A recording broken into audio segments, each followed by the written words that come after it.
వెళ్ళినప్పుడు I got the opportunity to see Kantara chapter 1 గురించి ఆయన ఎంత కష్టపడుతున్నారో చూడడానికి నాకు అవకాశం దొరికింది.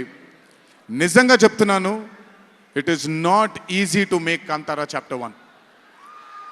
ఒక గుడికి తీసుకెళ్లారు నన్నైనా, అది మీరు చూసుంటారు, ఇక్కడి వరకు నీళ్లు ఉంటుంది, ఆయన ఊరి దగ్గర ఉండే గుడి అది. ఆ గుడికి వెళ్ళడానికి మార్గమే లేదు, ఆ మార్గం వేసుకున్నారు వీళ్ళు. ఎందుకనంటే అక్కడ సెట్ వేసుకొని అక్కడ షూటింగ్ చేస్తున్నారు కాబట్టి ఆ మార్గాన్ని వేసుకున్నారు వాళ్ళు. It is not an easy job to make Kantara 1 chapter 1. I mean, humanly impossible. If it was not for Rishabh sir, if it was not for the team that Rishabh sir believed in, and I really don't think anything would have been possible with Kantara chapter 1.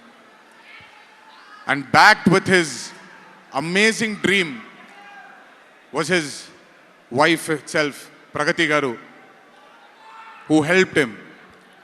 There was a very close friend of mine, Vijay sir from Hombale, and Cheluve sir, who've backed Rishabh sir for this dream. I hope ఈ చిత్రం మనందరినీ రంజింపజేస్తుంది అని, ఒక గొప్ప blockbuster చిత్రంగా in the history of Indian ఫిల్మ్స్లో ఈ చిత్రం ప్రస్ఫుటంగా మనందరికీ కనపడాలి అని ఆ దేవుణ్ణి మనసారా కోరుకుంటున్నాను.